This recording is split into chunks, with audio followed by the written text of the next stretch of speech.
Dear students, today I want to teach in electrostatic electric potential energy। आज हम आपको electrostatic में वैद्युत स्थितिज ऊर्जा के बारे में पढ़ाएंगे कि वैद्युत स्थितिज ऊर्जा का क्या बेसिक कॉन्सेप्ट है। तो इसमें आप ये देखेंगे कि वैद्युत स्थितिज ऊर्जा दो वर्ड है, वैद्युत है और स्थितिज ऊर्जा है। इसका तात्पर्य हुआ इसमें जो भी एनर्जी का कॉन्सेप्ट होगा वो स्थिति के कारण होगा, और इलेक्ट्रोस्टैटिक में हम हैं तो जाहिर सी बात है कि उसमें चार्ज होगा और चार्ज कहीं ला करके हम स्थिर करेंगे, स्टेबल करेंगे। तो वैद्युत स्थितिज ऊर्जा के बेसिक कॉन्सेप्ट में हम ये देखेंगे कि दो आवेशों से बने निकाय के कारण वैद्युत स्थितिज ऊर्जा कैसे होगी, क्या होगी, और आवेश समूह के कारण जो निकाय पूरा बनेगा, ग्रुप ऑफ चार्ज जो बनेगा, उसके कारण इलेक्ट्रिक पोटेंशियल एनर्जी वैद्युत स्थितिज ऊर्जा क्या होगी। तो फर्स्ट ऑफ ऑल हम ये देखें कि दो आवेशों से बने निकाय के कारण वैद्युत स्थितिज ऊर्जा क्या होगी। तो वैद्युत स्थितिज ऊर्जा के बेसिक कॉन्सेप्ट में आपको ये देखना है कि दो आवेशों को एक दूसरे के आसपास ला करके निकाय बनाने में किया गया कार्य वहां स्थितिज ऊर्जा के रूप में स्टोर हो जाता है, संचित हो जाता है, जिसे हम वैद्युत स्थितिज ऊर्जा कहते हैं। कितने आवेशों को? दो आवेशों को एक दूसरे के पास लाकर एक आवेशों का निकाय बनाने में जो ऊर्जा स्टोर होती है, जिस ऊर्जा का संचय होता है, उस ऊर्जा को हम वैद्युत स्थितिज ऊर्जा कहते हैं। एक प्रश्न दिमाग पर अटैक करता है, उन आवेशों को हम लाते कहां से हैं? उन दोनों आवेशों को हम कहां से लाएंगे, कहां रखे होंगे जहां से दोनों को ला करके एक निकाय बनाएंगे, किसी फाइनाइट डिस्टेंस पे हम फिक्स करेंगे और देखेंगे कि वहां की जो ऊर्जा होगी उसके इलेक्ट्रिक पोटेंशियल एनर्जी होगी। तो जनरली हम ये कंसिडर करते हैं कि आवेश को हम इनफाइनाइट से लाते हैं, हम अनंत पर से उनको लाता हुआ कंसिडर करते हैं। तो दूसरा फिर दिमाग पर प्रश्न ये पैदा हो जाता है कि आखिर हम उनको अनंत पर से ही क्यों लाते हैं, थोड़ा और नजदीक से भी तो ला सकते थे। तो अनंत पर से इसलिए लाते हैं कि कोई भी कंडीशन जब इनफाइनाइट लागू होती है, अनंत की स्थिति होती है, तो वहां स्टेबल इक्विलिब्रियम की कंडीशन होती है। अनंत माने उसके बाद कोई अंत नहीं है, वहां पर जो चार्ज हमारा होगा उसकी अपनी जिस पॉइंट पे होगा अनंत के पॉइंट पर, उसकी एनर्जी शून्य होगी, न कम होगी न ज्यादा होगी, जीरो होगी। इसलिए शून्य एनर्जी से लेकर के हम चलते हैं और किसी पॉइंट पर आते हैं तो हम उसकी एनर्जी को देख लेते हैं। तो यहां पर हमें यह देखना है, इसकी डेफिनेशन में दो आवेशों को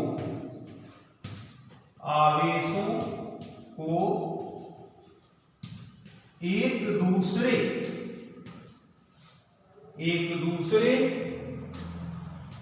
के पास लाकर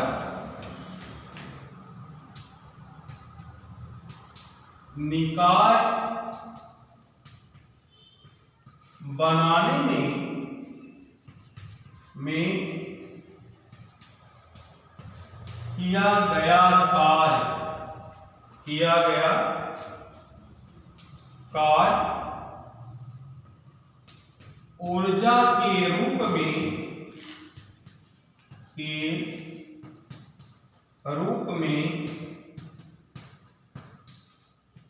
संचित हो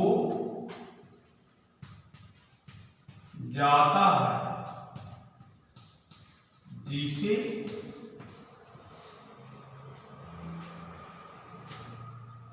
वैद्युत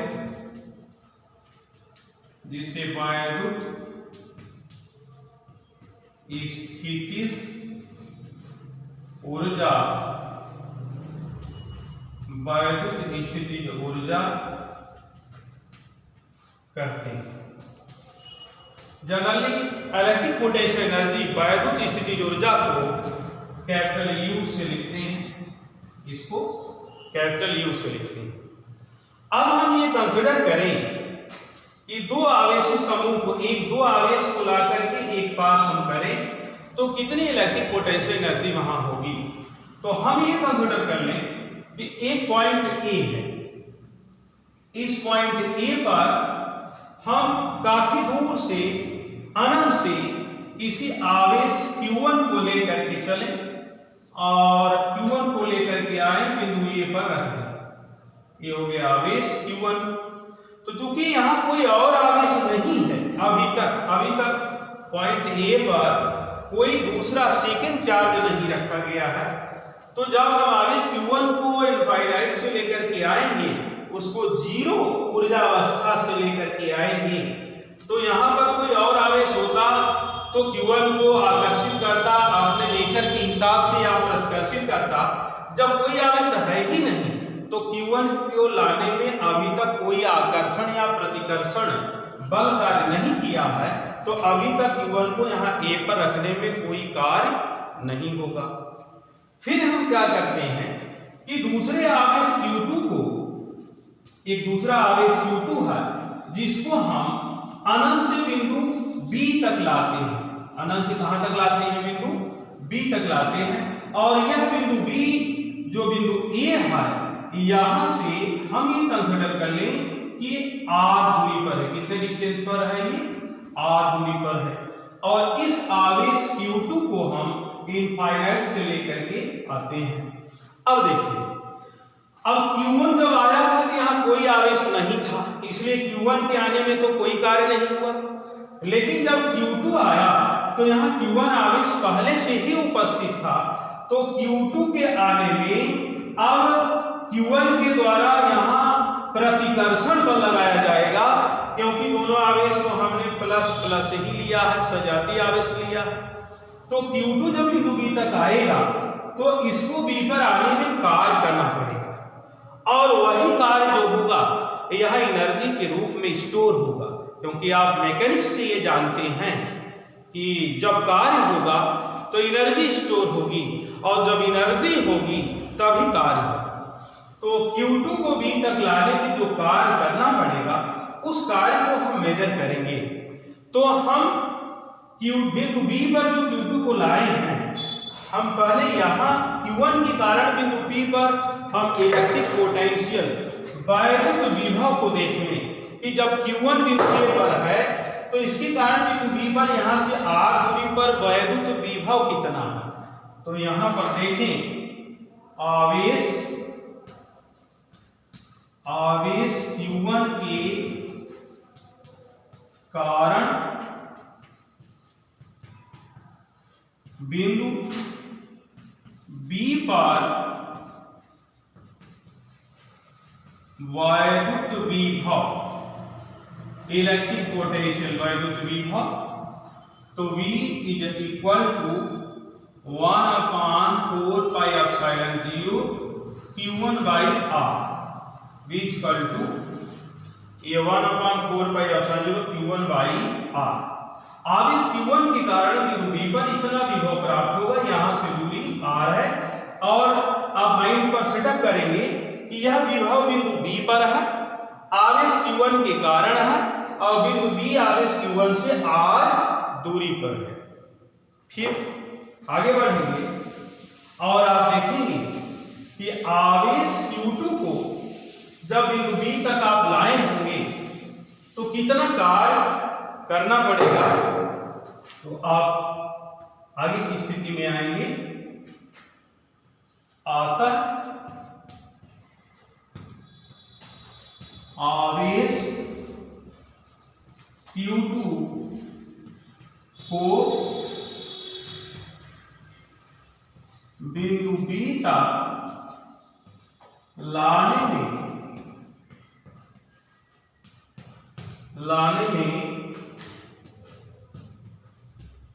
किया गया कार्य, तो कार्य निकालेंगे तो W बराबर Q2 इंटू V। क्यों? क्योंकि आप जानते हैं चूंकि V is equal to W by Q0, इसका यहाँ क्रॉस करेंगे तो आपको मिलेगा Q0V is equal to W। ये पोटेंशियल की डिफिनीशन में आप देखो V equal to W by Q0, तो यहाँ से आपको मिल जाएगा W बराबर Q2V। Q2 को आप इधर से इनफाइनाइट से लाए हैं बिंदु B तक, और बिंदु B पर Q1 के कारण जो पोटेंशियल है वो V है। Expression number 2। एक्सप्रेशन नंबर 1 में V की ये वैल्यू आपके पास है, इसको ले चलेंगे एक्सप्रेशन नंबर 2 में, आप यहाँ सब्स्टिट्यूट कर देंगे। तब नेक्स्ट आपका एक्सप्रेशन आगे बढ़ जाएगा और ये स्थिति हो जाएगी, आप लिख देंगे from equation 1 and 2 we have W is equal to Q2 into Q1 की value 1/4 pi epsilon 0 Q1 by R। इसको आप सिस्टमैटिक माइनस करके लिखेंगे तो ये आपको आ जाएगा it implies W equal to 1/4 pi epsilon 0 Q1 Q2 by R। ये आपको जो वर्क डन मिल गया, ये आवेश Q2 को ये Q1 Q2 A B point B पर लाने में वर्क डन मिल गया।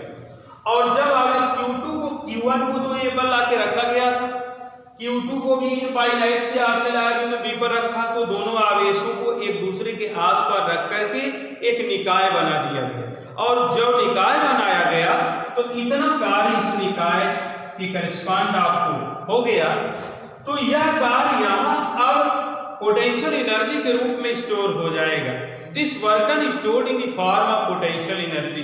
तो ये दो आवेशों से मिलकर बने हुए निकाय की जो वैद्युत स्थिति ऊर्जा होगी, यही W, यही कार्य जो है वो एनर्जी के रूप में कन्वर्ट हो जाएगा, स्टोर हो जाएगा, और तब आपको इस स्थिति में वैद्युत स्थिति ऊर्जा मिल जाएगी।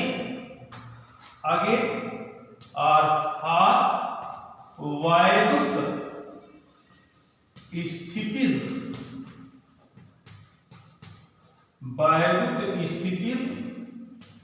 ऊर्जा, इसको हमने बताया कि U से लिखेंगे U equal to 1/4 pi epsilon 0 Q1 Q2 by R। 1/4 pi epsilon 0 Q1 Q2 by R। ये हो गया इलेक्ट्रिक पोटेंशियल एनर्जी। अगर यहाँ कोई मीडियम होगा, वैक्यूम या एयर के सिवाय कोई मीडियम होगा, तो एप्सिलॉन 0 की जगह पर क्या होगा, एप्सिलॉन 0K ये रखा जाएगा, जहां एप्सिलॉन 0K उस मीडियम का, उस माध्यम का परावैद्युतांक होगा, dielectric constant of that medium होगा। अब इसमें आप यह बात और देखेंगे कि ये दोनों आवेश Q1 और Q2 ये पॉजिटिव थे। Q1 आपका क्या था, ये Q1 भी पॉजिटिव और ये Q2 भी पॉजिटिव। और energy is a scalar quantity, तो स्केलर क्वांटिटी है, तो स्केलर क्वांटिटी में तो अगर एक नेगेटिव होगा तो साइन उसका आएगा, तो अगर इसमें से एक पार्टिकल एक नेगेटिव हो जाएगा तो नेगेटिव साइन यहाँ रखा जाएगा, तब जो पोटेंशियल एनर्जी होगी मे बी ये -Q2 अगर हो जाए तो 1/4 पाई एप्सिलॉन 0 Q1 -Q2 आई R, यहाँ तक माइनस लगना शुरू हो जाएगा। फिर बात आएगी कि दो आवेशों से जो ये बना निकाय है, कब इसकी पोटेंशियल एनर्जी बढ़ेगी और कब इसकी पोटेंशियल एनर्जी जो इलेक्ट्रोस्टैटिक पोटेंशियल एनर्जी है कब ये घटेगी। तो जैसे दोनों आवेश प्लस प्लस है, इसको हमने +Q1 लिया और ये भी हमारा क्या है +Q2 है, तो प्लस प्लस एक दूसरे को रिपेल करेगा, एक दूसरे को बाहर भगाएगा, और हमको नजदीक लाना है तो जो ये बाहर भगा रहा है इलेक्ट्रोस्टैटिक फोर्स से, उसके विरुद्ध हमको वर्क डन करना पड़ेगा, कार्य करना पड़ेगा। तो कार्य बाह्य निकाय के द्वारा होगा, एक्सटर्नल वर्क डन करना पड़ेगा। तो इस सिस्टम में एनर्जी जाकर के स्टोर हो जाएगी। इसका मतलब इसकी इलेक्ट्रोस्टैटिक पोटेंशियल एनर्जी जो होगी वो बढ़ जाएगी, क्योंकि कार्य बाहर से हुआ है, इसने तो कुछ किया नहीं, बाहर से पका पकाया मिल गया, तो जब बाहर से मिल गया तो भीतर तो बढ़ ही जाएगा। तो जब ये दोनों सेम कैरेक्टर के होंगी, माने फोर्स ऑफ रिपल्सन दोनों में लग रहा होगा, और उस स्थिति में जब हम उसको नजदीक लाएंगे तो उस फोर्स ऑफ रिपल्सन के अपोज में हम वर्क डन करेंगे, और फोर्स ऑफ रिपल्सन के अपोज में जो वर्क डन करेंगे, जो हमारे द्वारा वर्क डन होगा, वो वर्क डन वहां एनर्जी के रूप में स्टोर होगा। तो वो एनर्जी वहां एक्सिस्ट करेगी, तो उस स्थिति को कहेंगे कि अब निकाय की वैद्युत स्थितिज ऊर्जा बढ़ जाएगी, इंक्रीज कर जाएगी। फिर दूसरी बात आएगी कि मान लिया जाए एक प्लस है और दूसरा क्या है, माइनस है, और ये प्लस है ये माइनस है, तो तब तो ये दोनों अपने आप क्या है, अपने आप खींचते चले आएंगे। जब एक प्लस होगा एक माइनस होगा तो फोर्स ऑफ अट्रैक्शन आएगा, और जब फोर्स ऑफ अट्रैक्शन आएगा तो वही बात हो जाएगी कि तेरे चेहरे में वो जादू है, बिन डोर खिंचा आता हूं, जाना चाहता हूं और कहीं तेरी ओर चला आता हूं।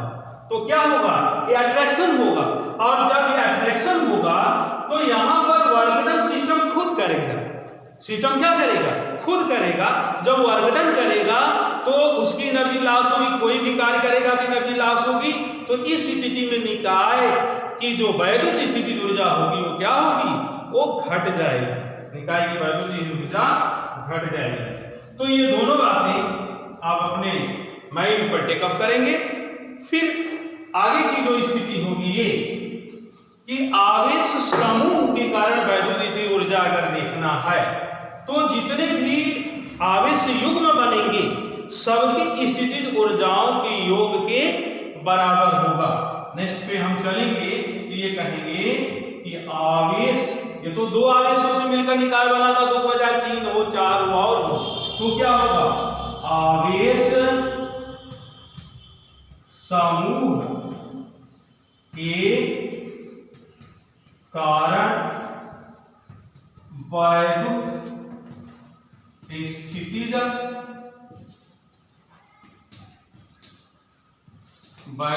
स्थितिज ऊर्जा समस्त युग्मों के कारण ऊर्जाओं के योग के बराबर होता है। जैसे ये कंसिडर कर लें कि एक चार्ज पॉइंट ए पर है, एक चार्ज पॉइंट बी पर है और एक चार्ज पॉइंट सी पर है। ये Q1 है, ये Q2 है और ये Q3 है। तो ये तीनों एक आवेश समूह बना दिया, तो पूरे के कारण जो इलेक्ट्रिक पोटेंशियल एनर्जी होगी वो U बराबर 1/4 पाई एप्सिलॉन 0 Q1 Q2 और इनके बीच की दूरी, तो दूरी हो जाएगी AB प्लस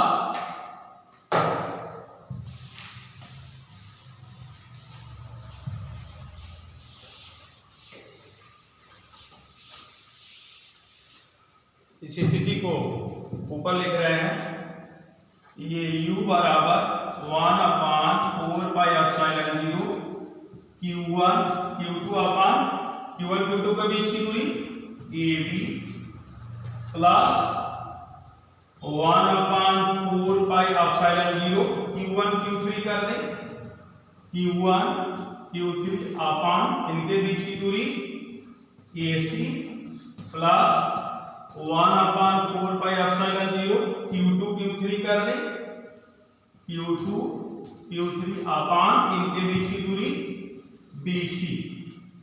तो यहां पर आप कॉमन बना दें, 1/4 4 पाई एप्सिलॉन 0, ये कॉमन हो गया तो आपको मिल गया Q1 Q2 by A B plus Q1 Q3 by A C plus Q2 Q3 by B C. ये स्थिति हो जाएगी। जितने आवेश युग्म बनेगा Q1 Q2 का एक युग्म बनेगा, Q1 Q3 का एक युग्म बनेगा, Q2 और Q3 का एक युग्म बनेगा। तो सभी युग्मों के कारण वैद्युत स्थिति ऊर्जाओं के योग के बराबर होगा। जैसे अगर इस तरीके से युग्म बन गया, ऐसे Q1 Q2 Q3, ये पॉइंट ए पर और ये पॉइंट बी पर और ये पॉइंट सी पर, ये भी क्या होगा, इसी तरीके से बात लागू होगी। क्लियर? तो ये हो गया electric potential energy due to group of charge, आवेश समूह के कारण वैद्युत स्थितिज ऊर्जा। तो इस स्थिति को हम इसी तरीके से देखेंगे।